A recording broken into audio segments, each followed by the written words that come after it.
Vamos a tocar el tema del indigenismo, ¿no? Primero, vamos a hablar un poco del contexto del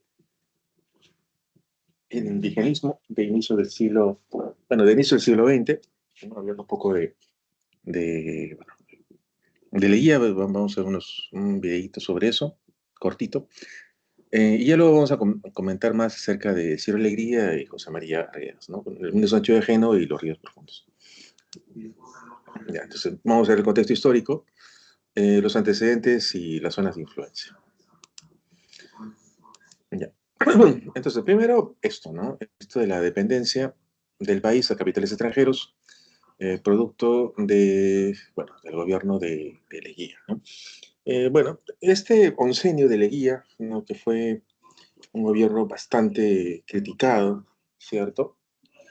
Lo es básicamente por varios puntos que son justamente bastante discutibles de su gobierno. Por lo cual, pues mucha gente, o muchas personas, o incluso en la historia, ¿no? Se lo recuerda a él como un gobernante entreguista, ¿no? Entonces, ahora quisieron que hagamos un video cortito para que usted esté más al tanto de él. A ver, también un segundito.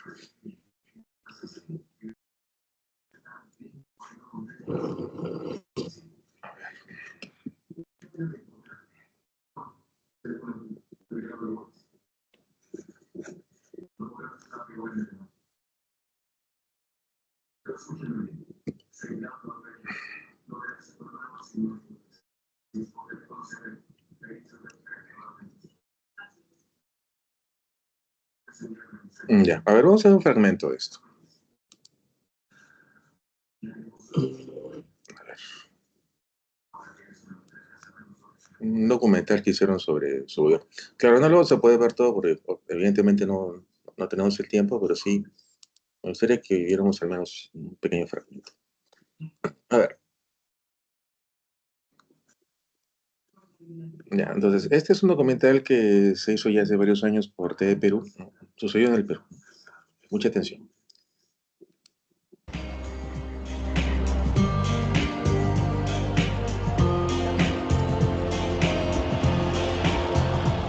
En este año, el 2013, se cumplen 150 años del nacimiento de uno de los presidentes más importantes de nuestro país durante el siglo XX. Me refiero a Augusto B. Leguía.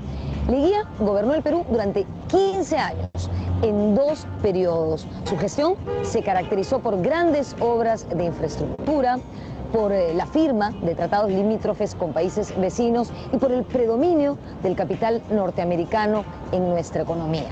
Durante su segundo periodo, conocido, como seguramente todos saben, como el oncenio de Leguía, se celebró el centenario de la independencia del Perú. Hoy vamos a conocer su historia personal, empresarial, profesional y, por supuesto, política.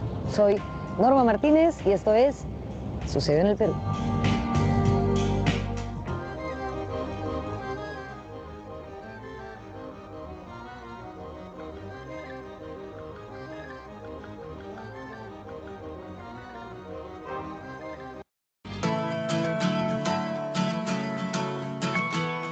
Augusto Bernardino Leguía nació el 19 de febrero de 1863 en el departamento de Lambayeque.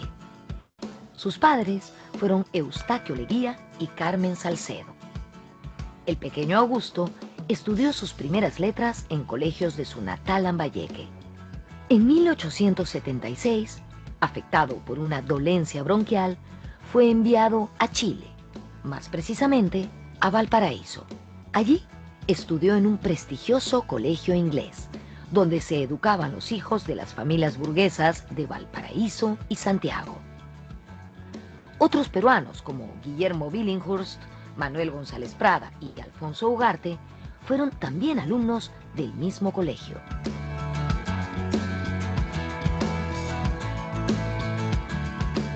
A diferencia de otros presidentes de la época, no estudió universidad. Él salió de un colegio donde lo llevaron a educar en Valparaíso, en que se hacía una suerte de media comercial, porque en estos años se aprendía contabilidad, hablaban todo el tiempo en inglés y era un colegio que los preparaba muy bien para salir al mundo de los negocios, digamos.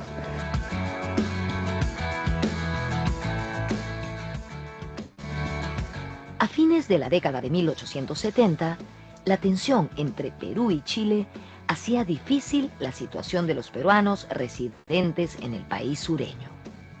Poco antes del inicio de la guerra, en 1878, cuando el joven Leguía tenía 15 años, volvió a Lambayeque. Luego se trasladó a Lima y comenzó a trabajar en la firma comercial de los hermanos Prevost. Allí empezó a mostrar rápidamente su destreza para los negocios. Pero esta situación cambiaría abruptamente. En abril de 1879 estallaba la guerra con Chile.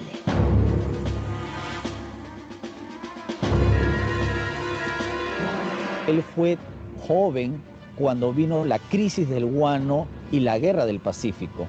Él incluso estuvo peleando en la defensa de Lima.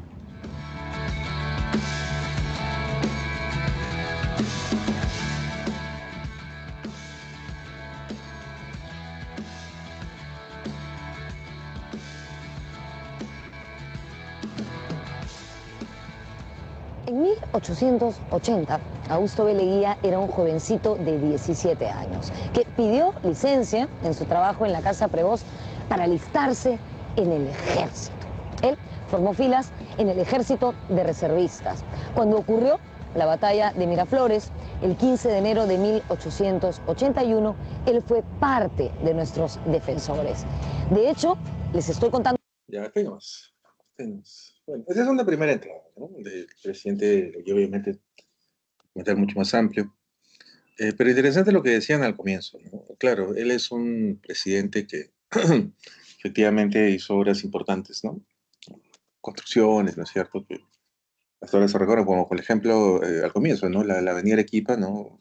Que conocemos nuestro nombre ahora, antes era la avenida Leguía, ¿no?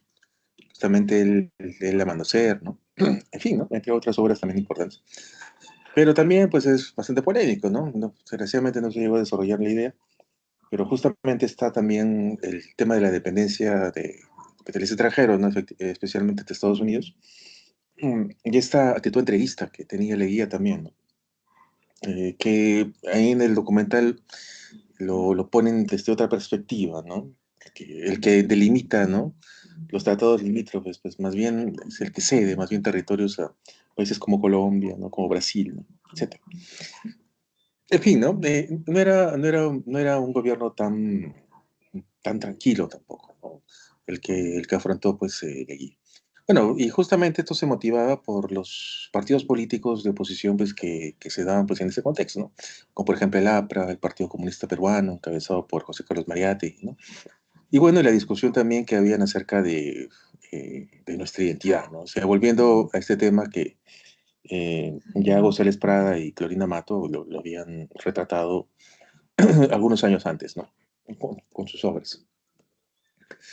Y justamente ellos marcan el inicio, por eso que, como recordarán, son precursores del indigenismo, ¿cierto? Desde una mirada paternalista sobre el indio, ¿no? Entonces, en Páginas Libres, en Aves sin Nido, eso lo hemos visto de manera reiterada, ¿no?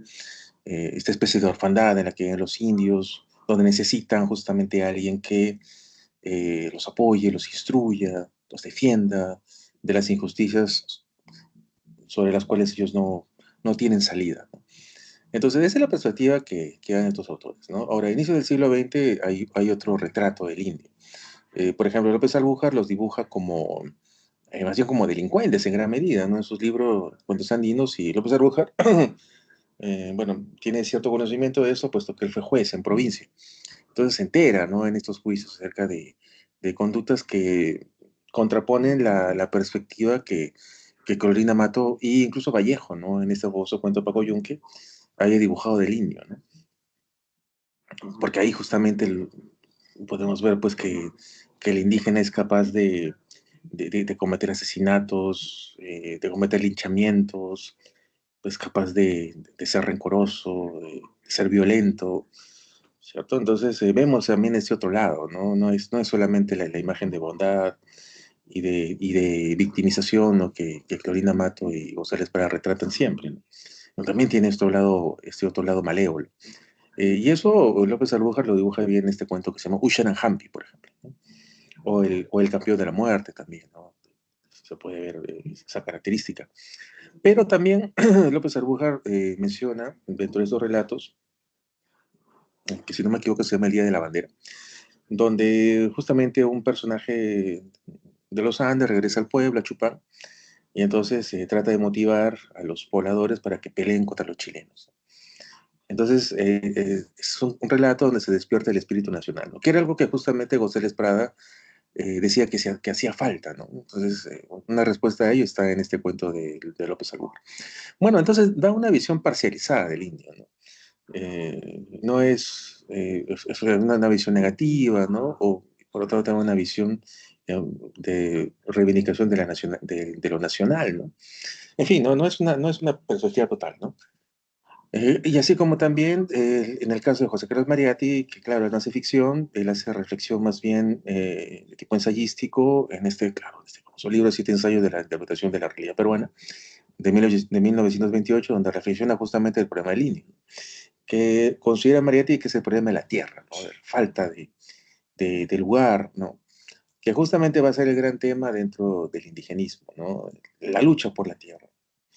Y él justamente considera eso, ¿no? Que si el indígena tiene un lugar donde estar, donde cultivar, donde vivir, lo demás puede paliarse, ¿no? Lo demás puede ir encontrando solución, ¿no? Pero mientras no tenga un lugar para él, o por el contrario, mientras sufra abusos que lo despojen de sus tierras, siempre va a estar en una posición marginada, ¿no? Entonces eso es lo que José Carlos Mariátegui, desde el punto de vista del socialismo, busca, ¿no? Como solución, ¿no? El trabajo en donde, mediante la solidaridad, se le puede ayudar, ¿no? Sin embargo, la visión que tiene también Carlos Mariátegui, así como la de López Arbújar, es siempre desde afuera, ¿no? Por ejemplo, Mariátegui desconoce el quechua incluso, ¿no? Que lo hace bastante más alejado de esa cosmovisión, de esa realidad, ¿no? Por lo tanto, no conoce la intimidad del hombre andino. A ver, entonces ahora sí, ¿no? Comentando puntualmente sobre indigenismo. Tenemos por un lado a Ciro Alegría, eh, no, autor de famosas novelas, dentro de ellas probablemente la más importante, El mundo es ancho y ajeno. Por otro lado, está Arguedas, ¿no? José María Arguedas con Los ríos profundos, y Manuel Escorza, El redoble de Porrancas. Todos ellos pues abordando el problema del indio, centrándose siempre en el problema de la tierra. Ahora, en el caso de Arguedas, incluso señalando otras características, ¿no? Que van más allá del indio. O sea, claro, más allá del problema de la tierra, ¿no? Si no es la búsqueda de resaltar, ¿no es cierto?, características importantes para poder justamente dar una perspectiva mucho, mucho mejor.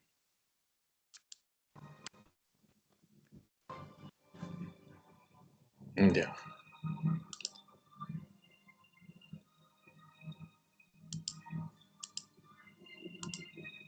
A ver, bueno, entonces continuando con esto.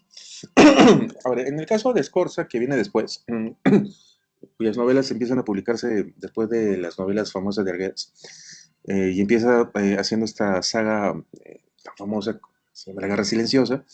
Ahí es, de nuevo, ¿no? Es el gran tema de la lucha por la tierra, ¿no? Pero ya no como en el caso de Alegría o en el caso de Arguedas también, desde la posición de los hacendados abusando de los indígenas, sino incluso ya desde la posición de una empresa multinacional norteamericana, ¿no? Como es la Cerro de Paso Company, que es la que le roba las tierras a los indígenas y es la empresa poderosa la que va a terminar exterminándolos. Y eso va a generar justamente toda una saga literaria. Y desgraciadamente, pues todo eso tiene ecos de la realidad, ¿no? No son historias que ellos inventen, simplemente, ¿no? Están basadas pues, en hechos que ocurrían y que eran invisibilizados. Ya, a ver, entonces, comentando un poco más sobre Ciro Alegría, ¿no? Aquí podemos ver algunos de los importantes. Nace en 1909 y fallece en 1967. Eh, Nació en Huamachuco, en La Libertad, ¿no? Muy cercano, pues, en ese sentido al hábitat, eh, bueno, a donde vivía Vallejo, ¿no es cierto? Y como seguramente ustedes saben, Vallejo fue maestro de alegría, ¿no? Profesor de alegría en primaria, ¿no? Y eso es algo que Ciro Alegría lo cuenta incluso, ¿no? Que, ¿no? Esas cosas que él tiene de, bueno, de las que puede justamente jactarse, ¿no? ¿Quién puede decir eso, ¿no? Que Vallejo fue maestro suyo. Y claro, ¿no? Cuando Ciro Alegría empieza a publicar sus novelas más importantes, desgraciadamente ya Vallejo había muerto, ¿no?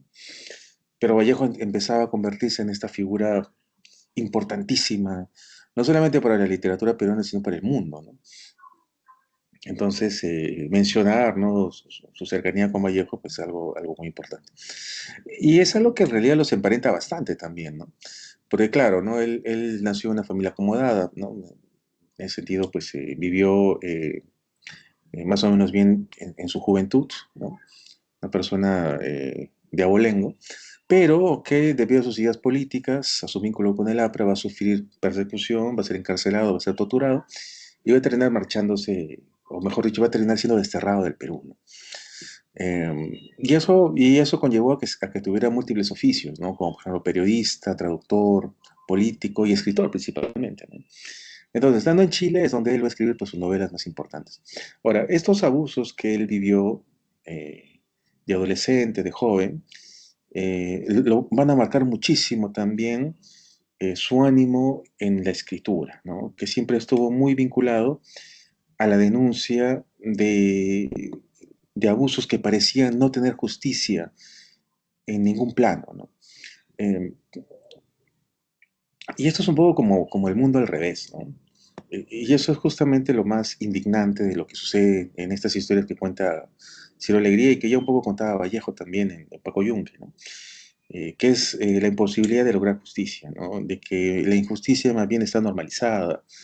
La corrupción es algo que se hace prácticamente ya sin ocultamientos, ¿no? Como justamente era el poder que tenían estos hacendados, como por ejemplo Álvaro Amenábar, ¿no? Ahora, hay un cuento anterior que de alguna manera ya empieza a dibujar lo que va a ser el mundo de Sancho Higieno, que es Calixto Garmendia. Este cuento bastante famoso que probablemente ustedes lo hayan leído o lo hayan escuchado, ya dice mucho de las ideas que Alegría va a desarrollar después en sus libros, ¿no? Como por ejemplo esta idea de el personaje de Calixto Garmendia, que es un carpintero, un hombre de extracción humilde, bastante pobre, que tiene su casita, que tiene su terreno, que cultiva, y tiene además el don de liderazgo, ¿no? De ser requerido, ¿no? por los pobladores de su comunidad para que él les ayude a lograr justicia, ¿no? Y él es una persona en realidad que siempre da de sí para eso, ¿no? Le molestan las injusticias, ¿no? Y encabeza siempre estas protestas contra la alcaldía para que le devuelvan a las víctimas lo que han perdido, ¿no?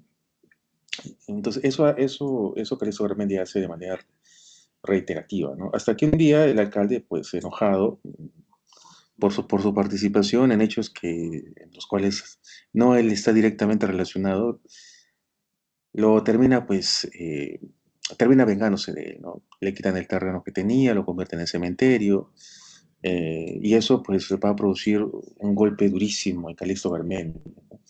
Calixto Garmendia, que si ustedes recuerdan a Paco Yunque, ¿no? Este amiguito que tenía Paco Yunque, que era Paco Fariña, en realidad Calixto Garmendia es como lo que hubiera sido Paco Fariña si hubiera crecido, ¿no?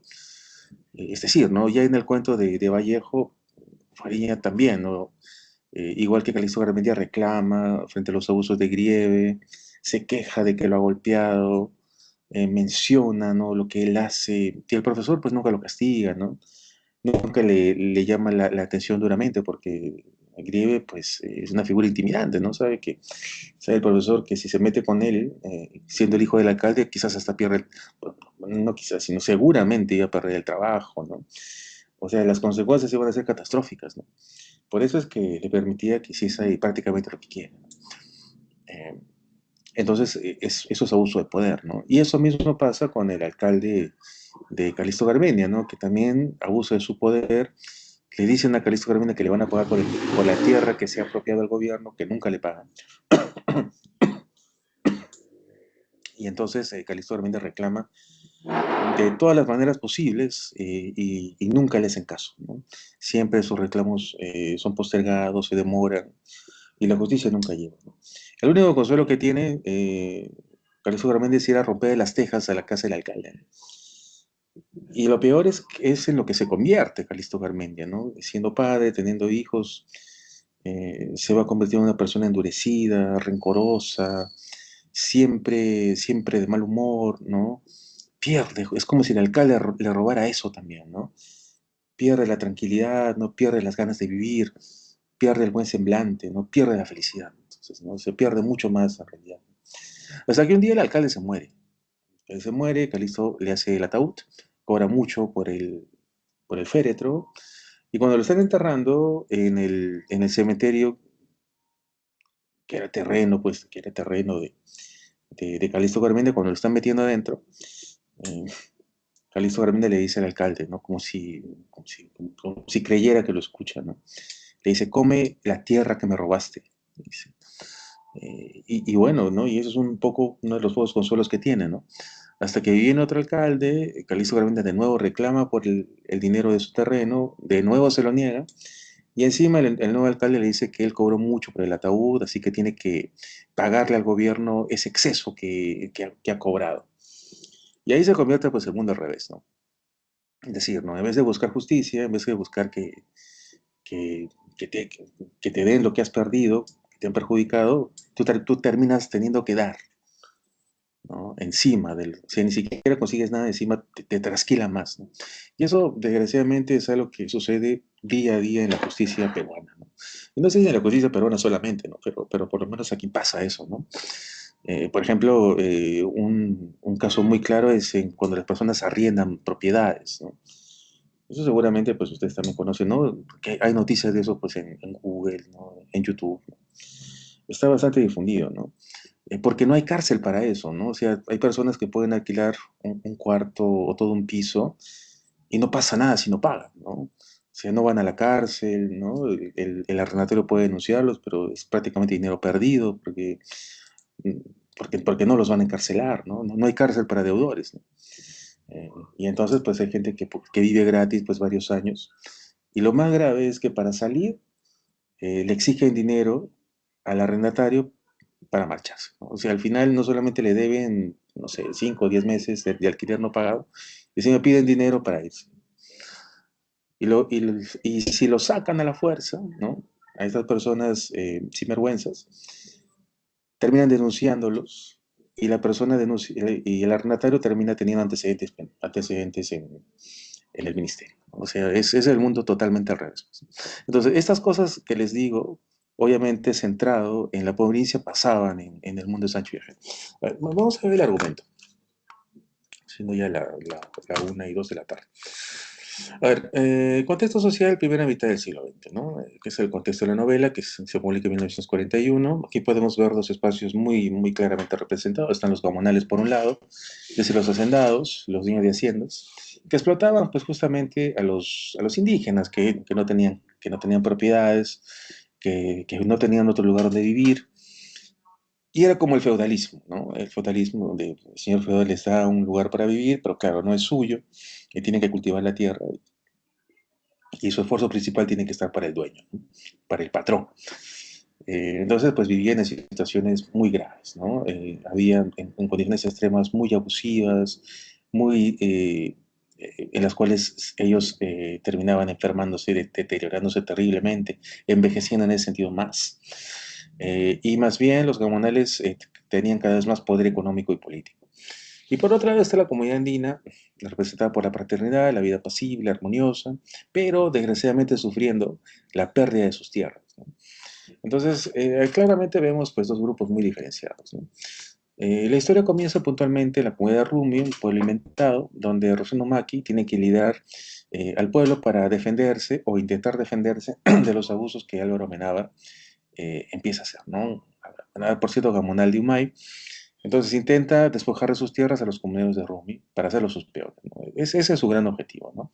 Extender sus tierras eh, a niveles impensables, ¿no? Y eso es algo que pasa terriblemente con Álvaro Amenábar, ¿no? Y eso es algo que lo podemos ver con mucha claridad pues, en la política nacional, ¿no? La ambición de poder no tiene límites, así como el afán de conseguir más y más dinero, ¿no? No hay límites ahí, ¿no? La gente puede querer y querer a niveles estratosféricos, ¿no?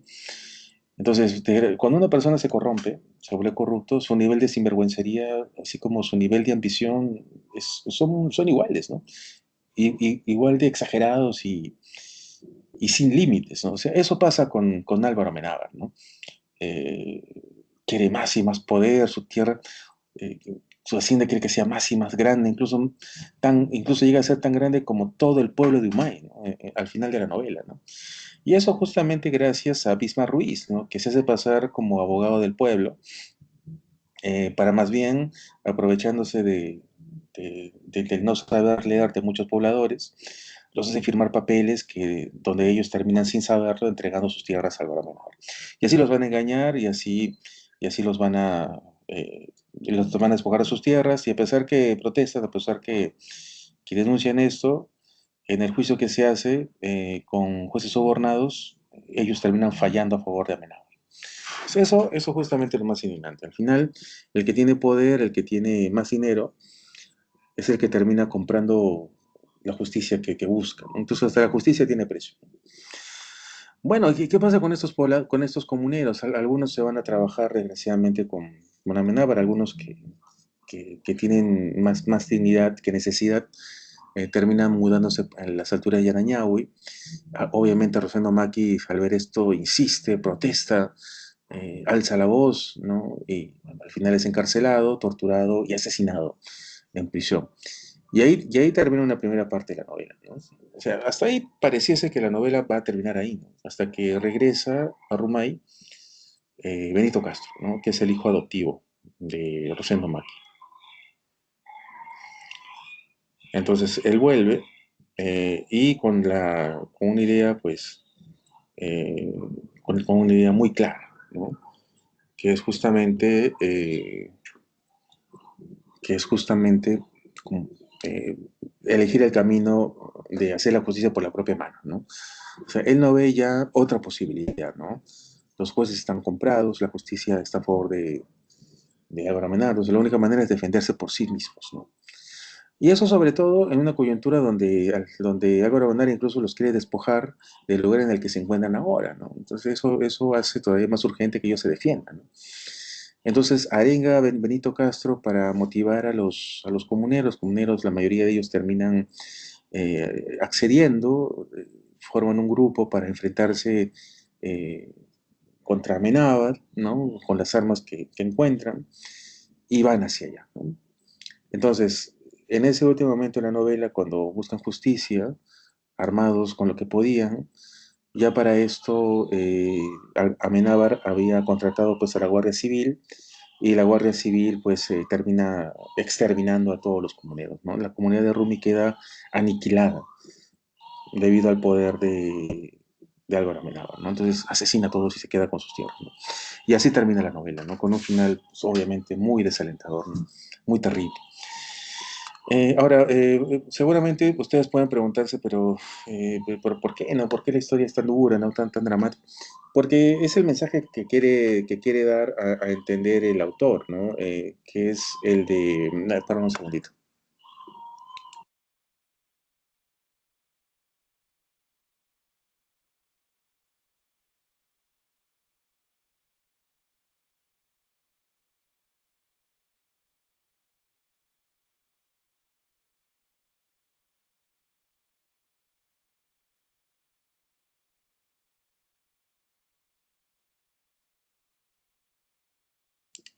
Y ahora sí.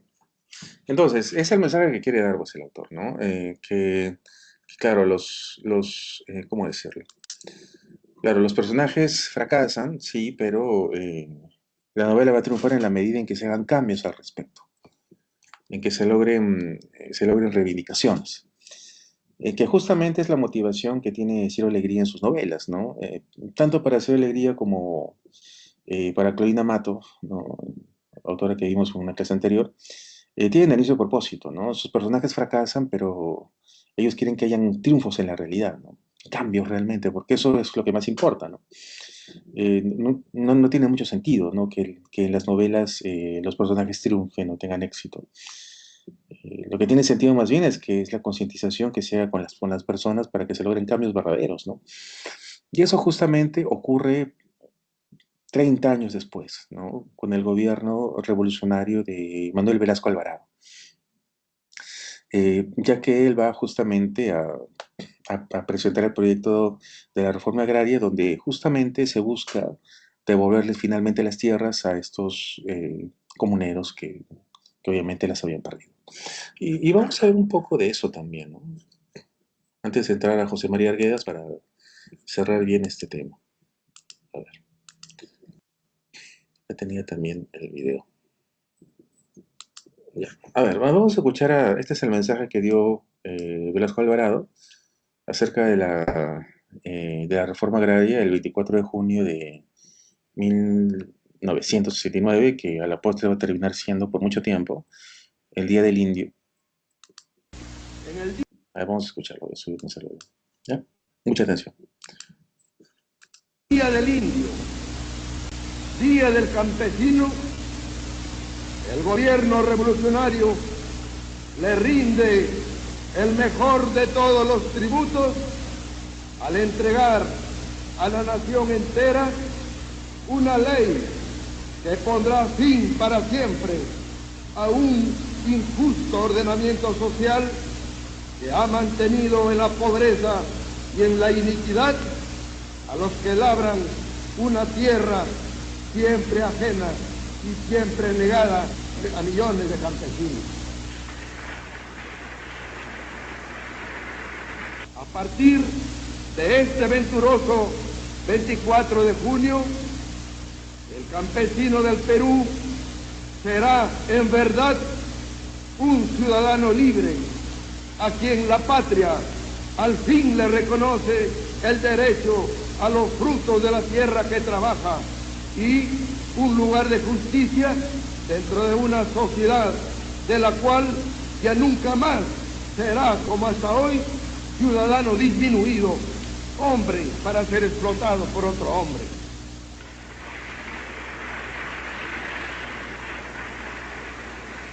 Hoy todo eso ha quedado atrás para siempre.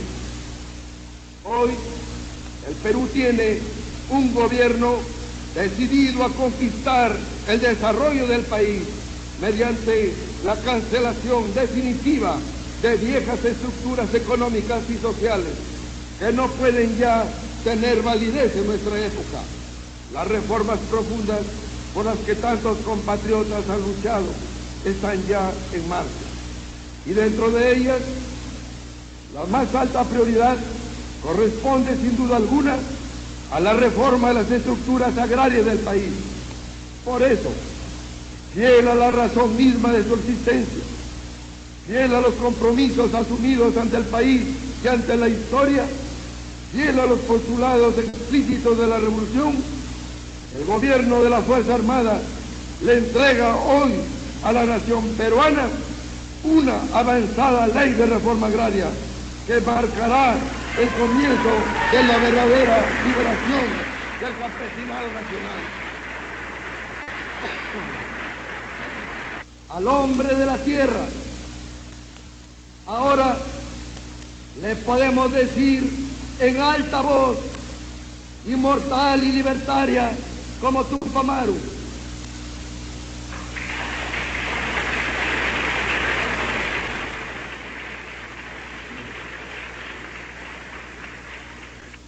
campesino, el patrón ya no comerá más tu pobreza.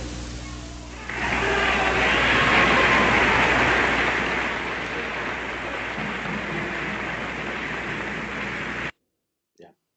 Bueno, y ese es el mensaje que dio, pues, Velasco Alvarado. Bonita frase, ¿no es cierto? Al final se emociona, ¿no? Incluso, ¿no? Vecino, el patrón no volverá a comer más de tu pobreza. Linda frase, ¿no? Lástima que no sea así como parece, ¿no? Porque escuchado desde esa manera, desde ese punto, da la impresión de que Velasco es como un Robin Hood, ¿no? Que le quita a los ricos para dar a los pobres, ¿no? Y no es así, ¿no? El gobierno no tenía la intención de regalar las tierras, ¿no? Que en realidad pues hubiera sido obviamente lo más justo, ¿no? Claro, porque eran las tierras de ellos, ¿no? Lo que hace el gobierno más bien es vendérselas, ¿no? O sea, crean una cooperativa para que justamente los indígenas puedan pagar, ¿no es cierto?, estas tierras con su trabajo, ¿no? Y que era pues en realidad, bueno, bueno, no puedo decir la palabra, ¿no?, que debería decir, ¿no? Pero no es lo que se esperaba, pues, ¿no? Pero obviamente, pues el gobierno no puede perder, ¿no? Si está haciendo todo este proceso, algo tienen que ganar, ¿no? Y bueno, y les venden las tierras, ¿no? Y obviamente, pues eso crea, pues, una terrible corrupción, las cooperativas no funcionan como deberían, muchas de esas tierras se pierden, y las cosas pues fracasan, ¿no? Y también habían intereses, ¿no?, que buscaban que el gobierno de Velasco fracase, ¿no? Porque era un gobierno de izquierda, ¿no? Un gobierno que no le convenía pues a Estados Unidos, ¿no? Y desgraciadamente pues las cosas no funcionan, ¿no? En fin, ¿no? Hay un documental muy bueno, si quieren averiguar más sobre esto, que se llama La Revolución de la Tierra, ¿no? Les invito a que lo miren, ¿no? Lo pueden encontrar en Google. Ya, a ver, ahora sí vamos con José María Arguedas, ¿no?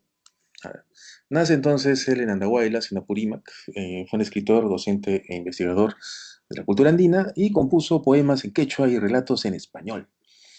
¿Está? Entonces, eso es lo que hace Arguedas. Arguedas, pues, que tiene una vida bastante difícil, ¿no? Eh, Quizás hasta mucho más complicada que la que tuvo el propio Vallejo, ¿no? Difícil, ¿no? Porque, claro, él es hijo de una hacendada, ¿no? Una familia pudiente y un padre abogado. Entonces nace de raza criolla, ¿no? Sin embargo, debido a que la madre muere y el padre viaja todo el tiempo, queda al cuidado él de su madrastra, ¿no? Que es el nuevo compromiso de su padre, que lo despreciaba, que lo marginaba él y a su hermano, porque justamente buscaba que los hijos de ella tuvieran más consideración por parte del padre de Arguedas, ¿no? Que tenía obviamente ciertos ingresos importantes. Entonces, pues era una mujer muy avara y muy malévola, ¿no? Que maltrataba a Arguedas, maltrataba a sus sirvientes indígenas. Entonces, como estaba en esa misma posición, el niño Arguedas se siente mucho, mucho mejor vinculado al mundo del campo, ¿no? Al mundo del arte. Y por eso es que se va a hacer amigo de los sirvientes, ¿no? Va a aprender a hablar el quechua muy rápido, y se siente pues mucho más a gusto con ellos, ¿no? Ahora, que se sienta mejor con los indígenas, dice mucho también de la gran ambición pues, que tienen los poderosos, ¿no? Eh, y dice más también de Arguedas que no termina de cuajar dentro de una cultura y dentro de una raza precisa, ¿no? Claro, porque él tiene rasgos criollos que y no termina siendo tal porque él habla en quechua, tiene un dejo que lo distingue, es un amante de la cultura andina, entonces no termina estando, ¿no?, dentro de ese ámbito. Y tampoco termina estando dentro del ámbito indígena por las mismas distinciones raciales que tiene, ¿no? Entonces está como conflictuado, ¿no?, entre dos mundos a los que no termina de pertenecer totalmente, ¿no? Eh, bueno, como fuere, él termina profundizando más en sus intereses, ¿no?, estudiando antropología, sociología en San Marcos, y empieza a publicar pues sus novelas más conocidas, ¿no? Están Los Ríos Profundos, Yagua Fiesta, Todas las Sangres, y El Zorro de Arriba, El Zorro de Abajo, que lo va a escribir, o que se va a publicar, mejor dicho, de manera póstuma, ¿no? Desgraciadamente Arguedas termina suicidándose debido a problemas emocionales que venía arrastrando desde antes, ¿no? Ya había intentado suicidarse anteriormente, había fracasado, pero desgraciadamente su último intento fue exitoso, ¿no? Y fue muy, muy dramático, ¿no?, la muerte de Arguedas, ¿no?, que fallece, si no me equivoco, él en el año 75, bueno, en el año 69, ¿no?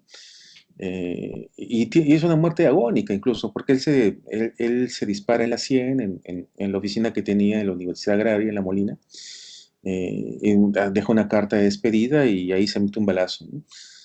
Pero no muere instantáneamente, ¿no? A diferencia de lo que él pensaba, ¿no? Y después de varias horas de agonía, desgraciadamente los médicos no pueden salvarlo y Arguedas muere. Y muere sobre todo porque llega un punto en el cual sus facultades mentales empiezan a traicionarlo y está empezando a perder, porque está desgraciadamente de manera emocional bastante grave, está teniendo una enfermedad que le está impidiendo escribir, ¿no? Entonces, Arguedas decía eso, ¿no? Que si él no puede entregarse a la literatura, si no puede escribir como debería, entonces no vale, no tiene sentido seguir viviendo, ¿no? Y eso aunado pues al rompimiento de la relación que tenía, al problema que tuvo con Julio Cortázar, ¿no? Entonces todo eso va sumando para que él decida suicidarse eh, de manera irrevocable. Desgraciadamente, los suicidas no es que quieran matarse, ¿no? No es que tengan atracción por la muerte, ¿no? En realidad, cuando se suicidan y cuando avisan de ese suicidio de alguna manera, están buscando en realidad que los ayuden, ¿no? Y desgraciadamente Arguedas no va a encontrar esa ayuda, ¿no? Y bueno, y va a terminar muriendo. Pero bueno, antes de eso, lo que importa en realidad, más allá, porque bueno, finalmente todos vamos a morir, son las obras que dejan, ¿no? Que creo es justamente lo que lo hacen inmortal, ¿no? Más allá de la muerte que ha tenido, ¿no? Los ríos profundos, ¿no? Es una novela pues importantísima, ¿no? Eh, Probablemente la mejor novela que escribió Arguedas, ¿no? Según la crítica especializada, ¿no? Eh, Ahora, que eso haya ocurrido no desdeña, no desmerita otros libros importantísimos, ¿no? Como por ejemplo Todas las Sangres, ¿no? Que es una gran novela. Incluso El Zorro de arriba, El Zorro de abajo, ¿no? Que es una novela que la dejo un tanto inconclusa, pero que se publica igual, que es otra perspectiva, es una renovación incluso que él estaba haciendo dentro de la literatura, ¿no? Ya no estaba repitiendo tanto el tema de los personajes indígenas solamente, sino que ya su novela se había extendido a la costa, ¿no? Está hablando de la realidad de Chimbote, de los abusos que ocurrían ahí, ¿no? Entonces su novela está empezando a diversificarse con técnicas un tanto más avanzadas también, ¿no? Pero bueno, desgraciadamente no pudimos ver más de Arguedas, ¿no? A ver, entonces, ahora sí, centrámonos en este libro. El argumento. Dice, Ernesto y su padre viajan al Cusco. Allí conoce a su tío el Viejo, un hacendado déspota y avaro. Entonces, Ernesto, y esta novela o sea, toma muchos elementos biográficos del propio Arguedas, ¿no? Así como Ernesto, pues Arguedas, niño, también viajó con su padre por varios lugares. Y luego incluso Arguedas va a terminar estudiando en un internado, ¿no? Así como también Ernesto. Claro, no en un internado en Abancay como en la novela, sino en Ica, ¿no? Donde, claro, él también va a sufrir también violencia y marginación por sus compañeros, ¿no? Por la manera de hablar que tenía, por la manera de pensar, ¿no? Entonces, Arguedas utiliza eh, estas experiencias que ya había vivido para, para nutrir su novela. Bueno, entonces viajan al Cusco, en el Cusco conoce mucho más acerca de la cosmovisión andina, es un lugar muy especial, pero también ya va conociendo la forma de ser de muchas personas, ¿no? Como por ejemplo este tío hacendado, ¿no? Avaro, déspota, seguramente tan déspota y avaro como la propia madraza que él tuvo, ¿no? Que probablemente algunos rasgos de ella los habrá utilizado para construir este personaje. Por otro lado, ya avanzado el libro, Ernesto entonces lo inscriben en ese internado y ahí es justamente donde va a conocer pues la violencia y marginación, ¿no? Dentro de la novela hay unos datos pintorescos, ¿no? Como por ejemplo a este cura director, ¿no? Que le gustaba, eh, que era también muy racista, ¿no? Y le gustaba que los niños practicasen un juego en el recreo muy representativo, ¿no? Que era jugar a la guerra, ¿no? La guerra entre chilenos y peruanos, ¿no? Y obviamente, ¿no? Los peruanos eran los indígenas, los chilenos eran los criollos, y Chile siempre ganaba, ¿no? Bueno, y eso, ¿no? Eso pasaba. Entonces, eso fomentaba más las diferencias, ¿no? Entre unos y otros, ¿no? Que eran muy marcadas en ese entonces. Por otro lado, fuera del internado, que era muy violento, incluso muy abusivo, porque hay un momento en la historia donde estudiantes mayores del internado van a violar incluso a un personaje, ¿no? Al Apo Marcelina, aprovechándose de sus discapacidades, pues van a abusar de ella, ¿no? Entonces o sea, no solamente pues maltrataban a los estudiantes, los golpeaban, los insultaban, sino que incluso tenían estas conductas totalmente aberrantes, ¿no? Eh, por otro lado, en la hacienda Patibamba, y lo peor es siendo niños, ¿no? Por otro lado, en la hacienda Patibamba se observa las condiciones infrahumanas en que viven los colonos, ¿no? Que es otro espacio dentro de la novela, ¿no? Y aquí es donde Arguedas también, así como Alegría, así como Escorza, pero vinculado al mundo de los hacendados, dibuja también el problema de la tierra, ¿no? Esto, ¿no? De las condiciones infrahumanas en que viven, ¿no? En justamente no poder tener mejores reivindicaciones, ¿no? Hay una especie de normalidad que se instala en los indígenas al comienzo. Y por otro lado, el niño Ernesto, que ya empieza a conocer más acerca del mundo andino, disfruta mucho de la naturaleza, de la música andina, de las chicherías, ¿no?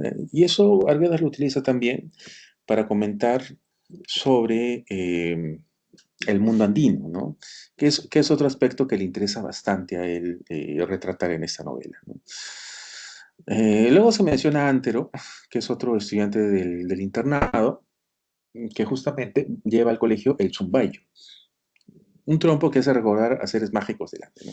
Ahora, lo mágico de este zumbayo es que al utilizarse en el juego, lo que producía era que por un momento, por lo que duraba el juego, se caían las barreras sociales, ¿no? Los estudiantes daban la impresión de que finalmente se integraban, ¿no? De que esas diferencias de raza, de poder, ya no estaban más, ¿no? De alguna manera hay una especie de armonía que se daba con el juego. Y eso justamente ocurre en realidad, ¿no? Muchas veces así, ¿no? Hay una especie de igualarse, ¿no? En el juego, ¿no? O en las festividades incluso. Entonces eso pasaba, ¿no? Por un lado, pero ya luego el juego terminaba y volvían a lo mismo, ¿no? Por otro lado, se produce la revolución de las chicheras, liderada por doña Felipa, ¿no? Puesto que estaban justamente no teniendo este producto tan importante como es la sal, porque había un grupo que los estaba acaparando, entonces Felipa protesta, ¿no? Y se enfrenta y toma la sal a la fuerza, ¿no? Y las reparte, ¿no? Con la gente que necesitaba. Y eso justamente va a tener consecuencias terribles, ¿no? Porque después hay un grupo más fuerte que busca a doña Felipa, la capturan, la golpean, ¿no? Se vengan de ella, pues. Y luego ocurre el gran momento de la novela, ¿no? Que es la aparición de la peste de tifus. Entonces, ya en varios pasajes anteriores del libro, esta mirada animista empezaba a reflejarse dentro del texto, ¿no? Por ejemplo, en Ernesto, ¿no? Cuando veía los ríos. Esta perspectiva en la cual se piensa que los ríos o las montañas tienen vida, ¿no? Como si fueran los sapos, ¿no? Y eso es un poco lo que pasa también en las novelas de Ciro Alegría, ¿no? Por ejemplo, en La Serpiente de Oro, ¿no? De los indígenas pensaban que el río efectivamente estaba vivo, ¿no? Tenía sus propias reglas, ¿no? Y le tenían bastante respeto, hasta miedo, ¿no? Porque eh, el río le quitaba la vida a la gente, ¿no? Sentían eso. Entonces, eso es lo mismo que van a sentir con el tifus, ¿no? Piensan que el tifus, pues, es un ser de la naturaleza, está vivo realmente. Y una de las maneras de eliminarlo es que el sacerdote del pueblo, pues, haga misa, ¿no? Y el sacerdote pues siempre hacía misa, pero eran misas para más bien tener mansos a los indígenas y que no se enfrenten a los hacendados, ¿no? Pero en este caso, pues los indígenas le piden al cura que haga misa, ¿no? Para que de esa manera el tipo se vaya, no piensan que así va a ser. Y el sacerdote, pues obviamente dice que sí, pero que quiere cobrar por la misa. Entonces, pues eso ya les parece insoportable a los indígenas, ¿no? Que lo capturan, que lo obligan a que haga misa. Y todo va en esa avanzada, justamente, y las cosas se complican más, ¿no? Se da justamente este levantamiento de los colonos, hay violencia, hay crisis. Entonces, eso, todo lo que está sucediendo motiva que Ernesto se vaya del internado, ¿no? Un internado, pues, que él detestaba, ¿no? Entonces se marcha. Y a veces una frase muy interesante al final, ¿no? Cuando está pasando por un río. Dice, ¿no? Ojalá que los ríos volvieran a ser dioses para que vuelvan a darle armonía al mundo. Sí. Y esa justamente es la revaloración que hace Arguedas de la cultura andina, ¿no? De la cosmovisión andina. Es decir, frente a lo que se piensa de y eso tiene mucho que ver con el debate entre Arguedas y Cortázar posteriormente, que se piensa que en Europa o en Estados Unidos, que son primer mundo, eh, le va a dar oportunidad pues, al hombre o al escritor puntualmente a ser mejor de lo que es, ¿no? En cambio, Arguedas dice lo contrario, ¿no? Que no es que tengas que irte a otro país para recién reconocer tu identidad o tu valor, sino que eso lo puedes aprender regresando al origen, más bien, ¿no? Visitando el Cusco, conociendo más del hombre prehispánico, etcétera, ¿no?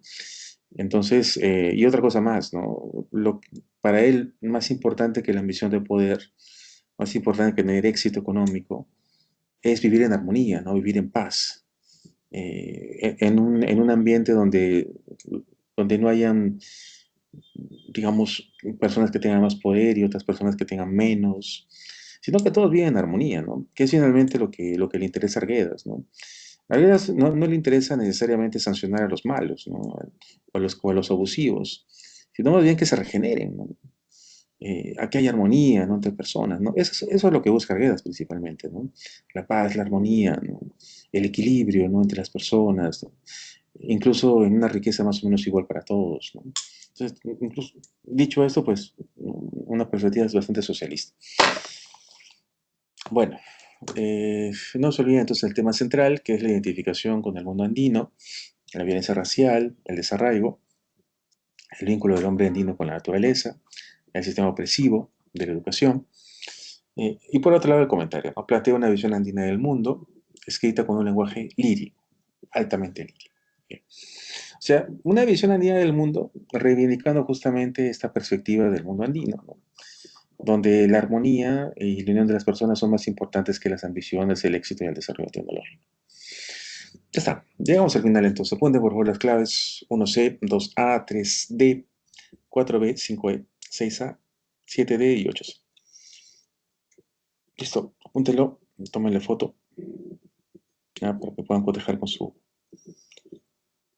cuadernillo.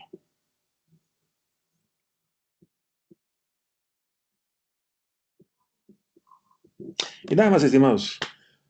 Espero que les vaya muy bien, que tengan un buen inicio de semana. Sí, ya nos vemos la próxima semana para ya ir cerrando Gracias, poco a poco con el curso. hasta luego. Que les vaya muy bien.